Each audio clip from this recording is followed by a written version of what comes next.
Centuries after the flood of Nu, humanity had forgotten. Again. The water had washed away the idols, but it couldn't wash away pride. Generation by generation, Shirk returned. In the great city of Ur, where the moon god was worshipped, where thousands bowed to stone, a boy was born who would shatter it all. His name was Ibrahim. His father, Azar, was an idol maker. Their home was a workshop of gods. Wood became deities, stone became objects of worship, and young Ibrahim grew up surrounded by them. While other children played with toys, Ibrahim stared at the statues. He watched people bow to wood, pray to stone, beg from clay, and one question burned in his mind. Why? One night, Ibrahim walked outside. His people worshipped the stars, the moon, the sun. He looked up. A star shone bright in the darkness. For a moment, he thought, "Is this worthy of worship?" But then it set, disappeared beyond the horizon. "No," he said to himself, "something that fades cannot be my Lord." The next night, the moon rose, glowing, commanding the sky. Perhaps this, he wondered. But morning came, and the moon too vanished. Then the sun blazed across the heavens, massive, powerful, life-giving. Everyone bowed to it. This must be the greatest. But as the day passed, even the mighty sun began to sink. Lower, lower, until it too disappeared.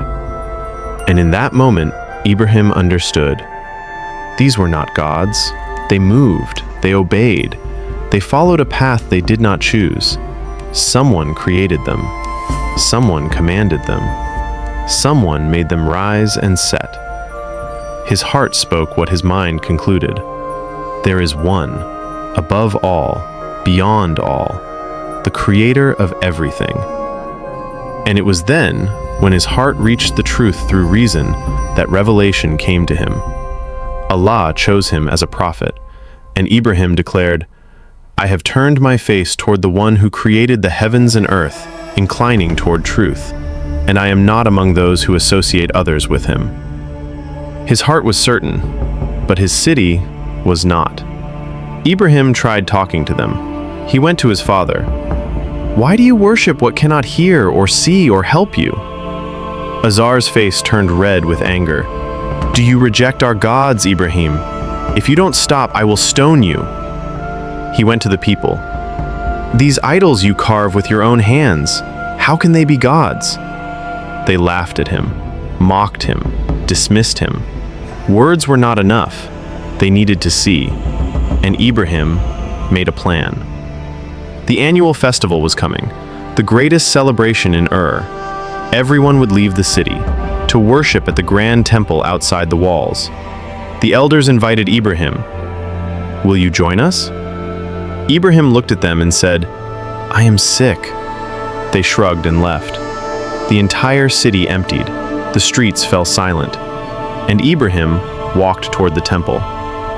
Inside, the idols stood in rows, dozens of them, small ones, large ones, gold, silver, wood, stone, each one dressed, decorated, honored.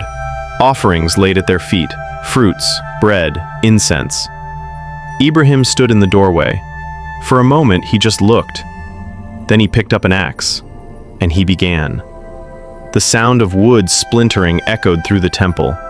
The first idol fell, the second. One by one, Ibrahim struck them down. Arms broke off, heads rolled, bodies shattered. The gods his father carved, the gods his people worshipped, the gods they feared. All powerless.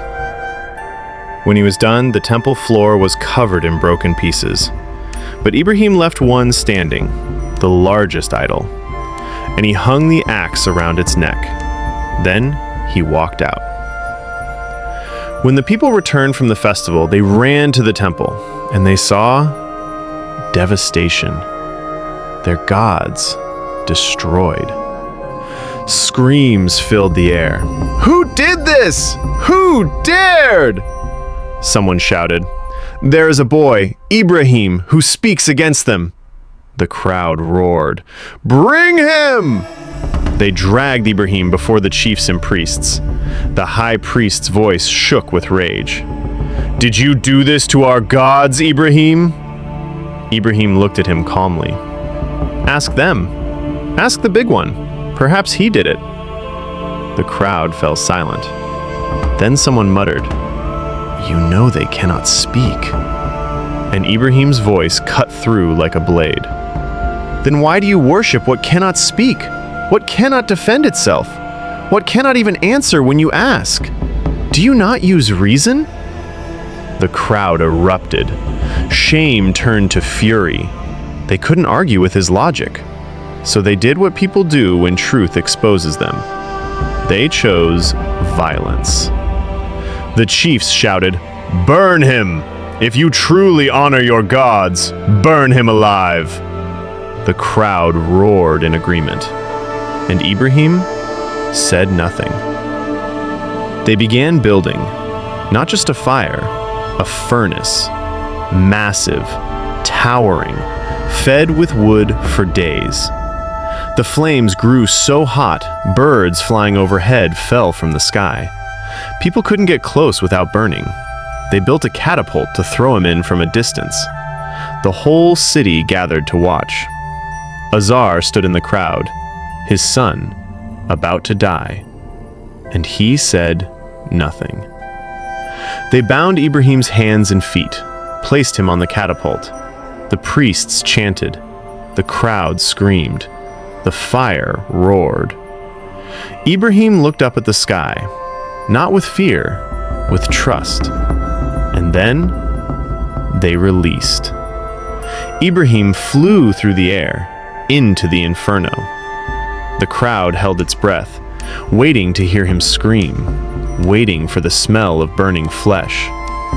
But then, something impossible happened. The fire changed. It did not burn. It did not consume. Allah commanded, "O fire, be coolness and safety upon Ibrahim." And the fire obeyed its creator. Ibrahim sat in the flames, as if sitting in a garden. The ropes that bound him burned away, but his skin remained untouched. The heat that killed birds from the sky felt like a cool breeze. He stayed there, unharmed, at peace. The crowd watched in horror.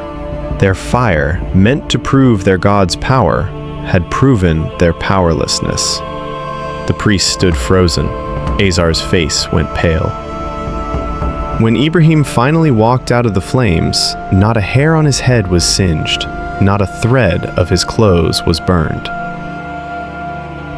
The silence was deafening. The king himself, Nimrod, heard what happened. Some of the people believed, but most hardened their hearts. Because accepting that Ibrahim was right meant accepting they had been wrong, and pride is harder to break than stone. Ibrahim had done what no argument could do. He had shattered their illusion, broken their gods, and walked out of their fire untouched. But his mission was far from over, because changing hearts is harder than breaking idols. And the journey of Ibrahim had only just begun. This was not the end. This was the beginning of a legacy that would lead to Mecca, to a son, to a sacrifice, to a house that would stand until the end of time. And we will cover that in next episodes. For now, remember this. When the world tries to silence the truth and throws you into the fire for standing with it, stand anyway. Because if your heart is with Allah, even fire becomes cool. Even the impossible becomes possible. And even when you stand alone, you are never truly alone.